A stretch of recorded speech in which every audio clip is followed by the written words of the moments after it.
Making our way inside, it didn't take long to find a handful of feline surrounding a young, attractive human woman, some sort of clothing wrapped about her head. These feline seemed dark and more ominous than most we had encountered thus far, and they appeared to be threatening the woman. The feline here thieves, warriors or even assassins. It appeared we had arrived just in time to have spared the woman some significant pain, or worse. The half-dozen or so feline turned in our direction and looked us over as enemies. One of them pointed at our party as the rest then raised their weapons to attack. "There you are. Well, silence the lot of you and then take the fortune teller underground. Get them." And with that, the feline rushed us to attack. Not nearly as well trained or disciplined than the group of feline who had attacked us at the wrecked library hours ago. However, we made short work of the assassins, the cat men cursing us as we drove them away. "You must be the adventuring party that has come to Nace recently," the younger woman assumed, picking herself up off the floor. "Had you arrived just minutes later, they would have taken me away." The woman reached out, feeling her way back to a nearby table. The closest hero to her, Huelsman, grabbed her arm and guided her to an adjacent chair, the woman nodding in approval as she sat down, asking all of us to do the same. Despite the woman's blindness, and the fact that she had nearly been kidnapped, I actually felt a quiet strength emanating from the human, an unseen power I couldn't define yet but could still sense. "I am Lynn and I've lived here in Nace all my life," the fortune teller began, turning her head at times as if talking to each of us. "One does not need to be a fortune teller to know that all is not well here. I don't know everything, but I can tell you what I do know for, say, 100 gold? We had saved the woman from being kidnapped and now she wanted our money? That seemed backward, so instead I offered just 60 gold pieces." "Ah, shrewd, frugal and diplomatic, not a bad combination," the blind woman returned, a bit surprised. "No, keep your money, it's me who should be paying you." I nodded and grinned, encouraging the fortune teller to tell us more. "Everything was fine until just a few weeks ago, when most of the citizens within Nace began to act very strangely, as if they no longer had a care in the world," Lynn continued, recollecting the recent past. "Within the span of a few days, nearly everyone throughout the city started behaving like the feline are behaving right now. We've witnessed their behavior firsthand now several times," Huelsman lamented, dissatisfied. "I don't like it one bit. The feline, too, have changed," Lynn responded, still unsure of what happened. "They were once loyal servants of Nace, happy to do anything we asked, even honored. Now, they don't want any part of our centuries-long bond together. They just want to be free?" I asked, intuitively finishing Lynn's sentence. "Yes," Kartha almost shouted, agreeing fully with my response. "All living things should be free, why not the feline?" Now, a few of us did not change for some reason. Along with myself, Supreme Healer Priest Feria never lost her wits, trying desperately to first understand and then resolve the mystery as to why everyone was behaving so strangely. Soon, however, the feline were actively interfering with Feria and myself, and a few days ago Feria simply disappeared. I haven't seen her since. "Has she been silenced permanently, you think?" Sainairs asked, almost afraid to do so. Studying Lynn as she mulled over the question, I sensed that not only was Feria still alive but that Lynn had actually been in contact with her, and so I pressed Lynn for more information. "I believe she's been taken against her will," Lynn continued, her tone more serious. "I can hear her in my dreams late at night reaching out to me, begging for help. I don't know where she is, but she's alive and in need of rescue. So where, exactly, should we start looking for her?" Huelsman responded, the obvious question. Lynn smirked, choosing to go silent. Apparently, she wanted me to suggest an obvious place to start looking. "The feline control the power tower, so that's likely where they've taken her." Lynn nodded affirmatively, smiling as if I had just passed some sort of unspoken test. "The power tower is guarded," Ariana offered, relatively silent until now. "They've already warned us to stay away." "Agreed, there is no getting past the feline guards," Huelsman confirmed. "At least not without bloodshed. I believe there may be a way." "One moment." The blind woman stood, pivoted, and slowly shuffled forward, finding a small glass ball resting on an ornate wooden table. She then took the orb and returned to our party, handing it to me as if it were a gift. "This is an orb of invisibility, which will work a single time and can get you past the guards," Lynn began, handing me a small treasure by itself. "But it won't be enough. They won't see you, but they will smell you. So, you will also need something to cover the smell of your own bodies if you want to get past them. We'd want to mask ourselves with a very familiar scent to the feline, Red Fern suggested. Is there an alchemist within the city? Kartha asked, the cleric already on to something. The blind woman nodded her head affirmatively, prompting Kartha to continue. Good, they should have something we can use to get past the feline. Let's go there at once. Then away you go, Lynn commanded as she stood to escort all of us to the front door. Find your way into the power tower, discover what is happening here in Nace and rescue Feria if you can. Leaving the helpful fortune teller behind, we headed back southwest, soon reaching the city's alchemist shop just as it was about to close for the night. The shop appeared cluttered with all manner of containers, made mostly of glass and each containing some strange powder or liquid. A young feline woman immediately stood as we entered the building, apparently quite eager to do business with us. Are you in need of a potion or two? Always needing a few extra potions of healing for the party, I purchased 2 for each of us. The transaction commenced and the feline here politely thanked me for our business. You folks aren't from around these parts, are you? The feline inquired, enthusiastic. Say, can I interest you in our Ode to Litterbox, some scented oil for the discerning kitty? No self-respecting feline would go without this stuff, so buy some from me and be liked and well received within Nace. Just 10 gold per jar. The feline alchemist opened a jar of the stuff, its yellow color initially pleasing. The smell, however, was terrible, like a creature's strongest urine, and we immediately asked the feline to cover the jar again. That must be the stuff the fortune teller told us we will need, Ariana offered, perhaps the least offended by the horrible smell of the oil. We're going to need a jar for each of us, I imagine. Several of my party heroes nodded in agreement and I purchased 6 of the jars, telling my friends that they will just have to hold their nose when we go to open them later.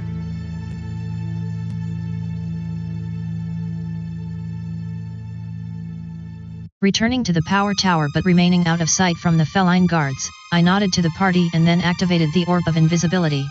The party temporarily invisible, we then prepared to sneak past the feline guards.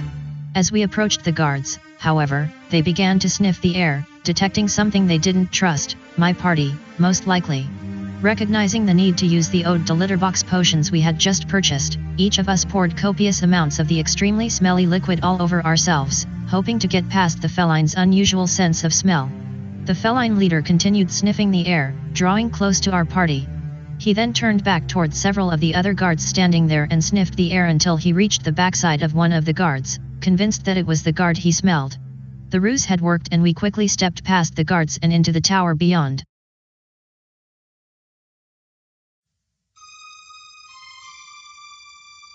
A grand stone stairway led us to an opulent palace room, the colors and decor and architecture befitting of one, or a small group who ruled over an entire country.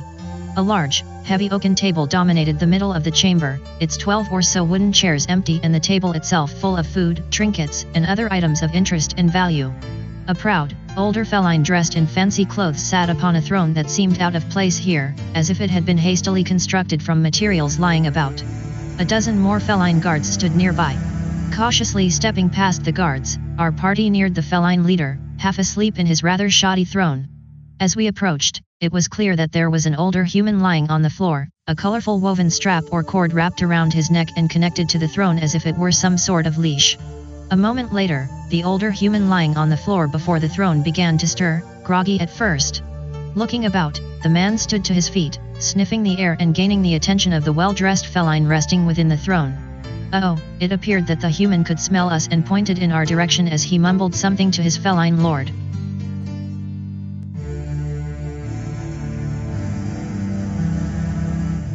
Guards. The feline lord barked, standing to his feet and removing his longsword from its scabbard, strongly sniffing the air himself. Beware, we may have intruders about. Recognizing that we were trapped and not wanting to escalate the situation any further, I deactivated the magic of the orb of invisibility, immediately revealing ourselves to the feline here. I then ordered the party to lower their weapons, hoping to avoid any needless bloodshed. The lordly feline stepped to us and held his longsword out so that its tip nearly reached my throat. Now that he was much closer, I could tell that the feline lord was older, too, for his kind, perhaps the oldest feline I had encountered. He then spoke, surprising us with his solid command of the common language. give me one good reason why we shouldn't butcher the lot of you, right here and now? Playing the diplomacy card, I quickly explained that we had been sent here on orders from the inner circle to determine what was wrong within the city, and that we were only here to help. The lordly feline didn't seem to buy a word of it, but he didn't issue the order to attack either.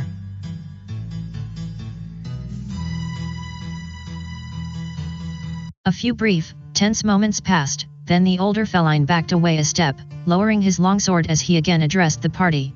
Very well. I am Lord Rustinian and I now oversee everything here in Nace, the stately feline proclaimed, again his words articulate and well-spoken for someone of his race. Our entire party just stared at the majestic feline as if dumbfounded, prompting the Lord to continue. As you can see, there are no problems here in Nace, so I am afraid you've wasted your time coming here. Apparently bored now, the older human leashed to the throne here turned and stepped away, about to lay down on the floor again and return to his nap. Lam Tora, I believe the human there is the legitimate Lord of Nace, Lord Mason, Sainairs whispered in my ear, recognizing something about him. Something is wrong with him. Lord Rustinian. Sainairs then called out, taking me by surprise. Why are the feline in control of Nace, and who is this human with you? We demand answers. How typical of your kind, always making demands. Rustinian responded, rankled by Sainairs' words. You humans think you own everyone and everything, but you don't. We feline are now the proper guardians of Nace, and you would be wise to respect that. Humans have ruled Nace and the lands of Hope Air for centuries, Kartha replied, her voice not nearly as gruff as Sainairs. How has that changed? What does it matter how it's come about? The feline lord argued, becoming angry. Yes, the humans were in control all that time, ordering us around, buying and selling us like any other commodity and even demanding our undying love and affection. Their actions were shameful and we will no longer stand for it. Now the roles are reversed, we are the keepers and the humans are the kept. While I was shocked to hear Lord Rustinian speak in such a way, the older human smiled at me and dropped himself to the floor, content to simply lie there and fall asleep again. I am sure the feline were beloved by the human population here, Kartha continued, trying to defuse the situation. Your race seems to have come a long way just in the past few years, surely you were wanted and appreciated. Most of them are human, you can't trust them. The older human himself commented, getting comfortable on the floor like any other house pet. Lord Rustinian nodded in agreement as he waved for the many feline guards here to fully surround us. Yes, trust is something earned, not just given. All of you are to be imprisoned until such time that we can trust you. Unsure of where they all came from, dozens of feline guards now surrounded the party, ready to cut us down if we resisted.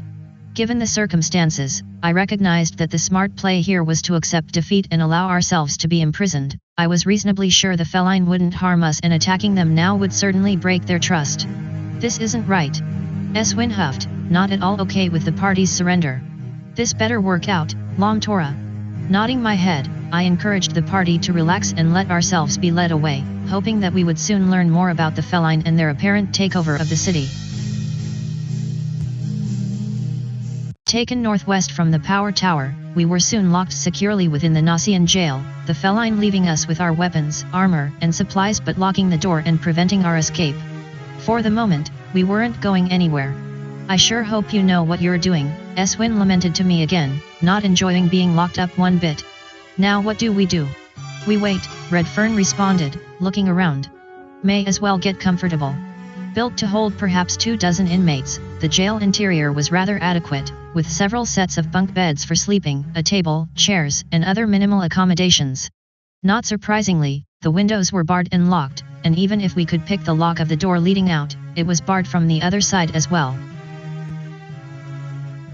What do you think Rustinian meant by we are the keepers and the humans are the kept? Kartha asked, still trying to understand what was happening here in Nace. That seems simple enough, Redfern responded, lying down on one of the bunk beds and getting comfortable. The feline have somehow usurped power from the humans here in Nace and are now in control. How they did that, of course, is the better question. I didn't think feline could even speak, Ariana added. Yet Lord Rustinian can talk more eloquently than many of my friends back home. Something has happened to them here in Nace, they've become sentient humanoid beings. Sentient? I wondered to myself. As in consciously aware such as humans are sentient but animals are not? Well, who really knew for sure? but traditionally only humans were considered sentient and capable of higher understanding. Not just sentient, but in control, Huelsman added, still annoyed by our party's capture. They run the city as if it belonged to them. The mystery deepens, Redfern uttered, his eyes already closed as he further relaxed. Several hours passed by, allowing some rest but not enough to relearn spells or heal our wounds. Unexpectedly, I began to hear a soft, intermittent grinding noise from one corner of the jail floor. Huelsman and Ariana heard it too, and within a few moments all of us were on our feet, about to investigate. A large stone in the corner of the floor then began to move on its own, and after another 10 seconds or so of being pushed aside, a lone feline girl slowly rose from below, looking about. The eyes of the feline were wide open, the creature was clearly frightened, and as soon as she saw us she ducked down again. It's all right, don't be frightened, Ariana gently called out, her voice calm and soothing. We won't harm you, I swear. The head of the feline slowly reappeared, the creature seemingly trusting us enough to expose herself again. Apparently standing on a secret stone stairway leading down and away from the cell interior, the feline stepped forward, exposing perhaps half her body. While I had seen dozens if not hundreds of felines so far within Nace, this one looked different. She appeared dirty, disheveled, and her clothes were mere rags. Indeed, she was rather sorry to behold. Clearly, she was not here to do anyone any harm. Please, follow me. The words were awkward for the feline, as if she were in kindergarten and still learning them. The creature then turned to descend, expecting us to follow. Reaching the hole in the floor, old, crumbling stone steps led down and away. We were free. But where were we being led, by whom and for what purpose? Leaving the locked and secured jail cell behind, our party slowly stepped down the old, crumbling stone stairway here, being careful not to tumble in the dim light. The feline who rescued us was some 20 feet ahead, likely knowing the way far better than ourselves and, just as likely, not wanting to get too close. As we began our descent, Nace slipped on some of the loose stone and tumbled down the stairway, taking a small amount of damage. After several minutes of almost crawling down the rest of the stairway, we reached a long, dark tunnel, an occasional smoldering torch providing just enough light to see by. I sensed that the tunnel, along with the stairway we had just descended, was old, very old, perhaps even centuries old, and that the original excavators were not highly skilled nor motivated. Hence, the environment here was dark, stuffy, intimidating and dangerous. Looking ahead, the young female feline who led us here continued to lurk in the shadows perhaps 30 feet in the distance, clearly not willing to approach any closer. Even from the distance, I sensed that the feline girl who helped us escape from the jail cell above had done so for selfless reasons. She was definitely quite scared, yet she seemed convicted in what she was doing, and I was grateful for her brave assistance. We need to know why she's brought us here, Huelsman commented, quite concerned. This could be a trap. I wouldn't think we're in any danger, Cartha responded. But perhaps the feline can answer a few questions. Huelsman agreed and looked to me, expecting me to try saying something to the feline. As I took a few steps forward and called out to the female feline, however, she startled, turned and fled. The creature was too afraid to even speak to me. Within moments the feline had disappeared, leaving us alone in the murky darkness. Well, that didn't work, Ariana commented. Looks like we're on our own, Redfern added. Someone brought us here for a reason, so let's get on with it. As I agreed and moved forward, we then heard the feline's voice from the distance, the creature out of sight but her shout loud enough to be adequately heard. Left is right. Left is right? What's that supposed to mean? Huelsman asked, as confused as the rest of us. Guess we will find out, Nace responded, already stepping forward. Let's go.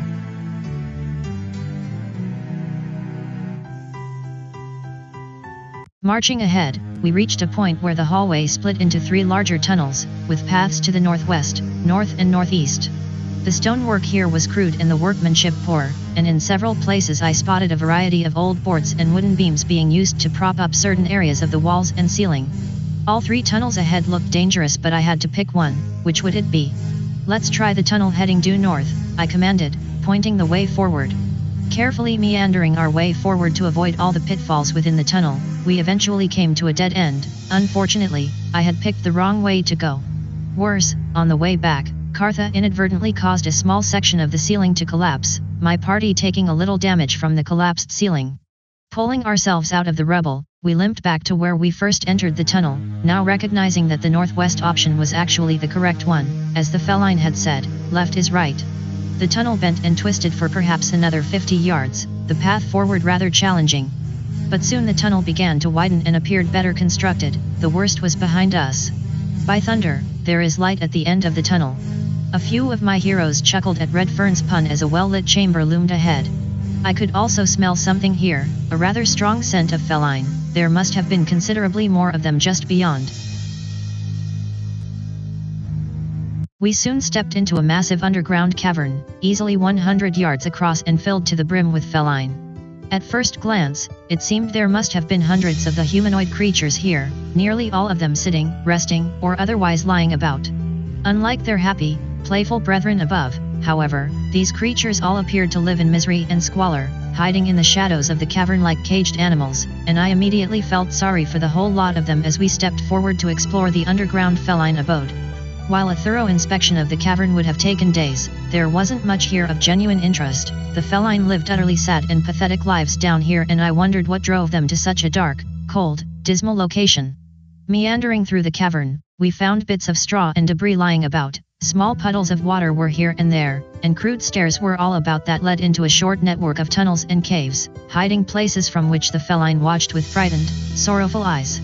Gazing about, it seemed clear that while these feline were the same race as the ones we had encountered having their way within the streets of Nace above, they were also a completely separate group, for some reason trapped, banished or otherwise hidden down here in the cavern on their own. As we continued to wander about and discuss the situation amongst the party, I was a bit surprised when a smaller feline, certainly a young child, boldly stepped in our way to ask a serious question. "You, here, to help us?" Staring at me with wide, kitty cat eyes, the question was just as innocent as the feline child before me, forcing me to react to the sad little girl. "Don't worry, everything will be okay." While the feline in the city above seemed generally honorable, if not a bit unruly, these feline down here clearly needed as much help as we could provide, and the party immediately agreed to do all it could for these creatures, promising them a quick exodus from the miserable cavern in order to lift their spirits. "Humans!" A loud, gruff, angry voice suddenly called from behind. Turning around, standing there 10 feet away was a small band of feline soldiers, the powerful creatures clearly upset with our presence within the underground village. Not about to let yet another group of feline warriors take us prisoner, Eswin drew his weapon and stepped forward to confront the feline guards. "I am getting tired of all of you. We're not here to fight, but we will protect ourselves this time." The feline leader hissed at Eswin but took a step backward, intimidated by the warrior. However, I still sensed that needless combat could erupt at any moment. "No. Please, no fight." Several of the feline soldiers stepped aside, revealing the same feline female who had helped all of us escape just an hour or so ago, the creature even more dirty and unkempt now but apparently willing to involve herself in the potential skirmish with the feline guards. Indeed, as the young feline woman cautiously stepped forward, the guards took equal steps back, as if showing respect to her will.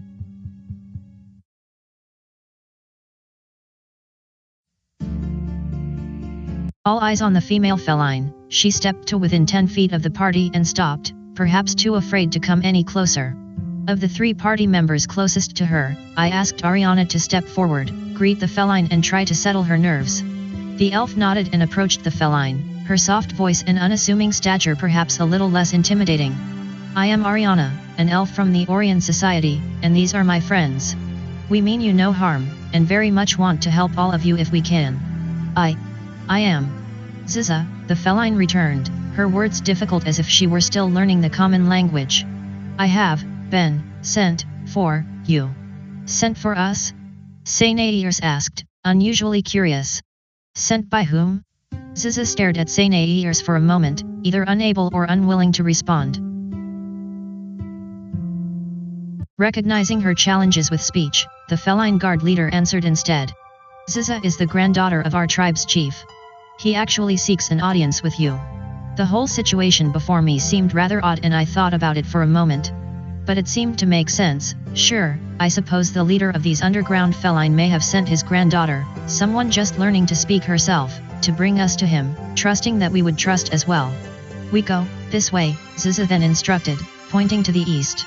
Still intimidated by our party and unsure of herself, the young feline still managed to gather her wits and stepped toward the east, hoping our party would follow. Several of my heroes turned to me for guidance. Nodding with approval, I stepped alongside SZA and escorted her away from the feline guards here and toward the eastern section of the cavern beyond. And that's a wrap of episode number 16, The Keepers of Nace. Expect additional episodes every few weeks as the story continues. Look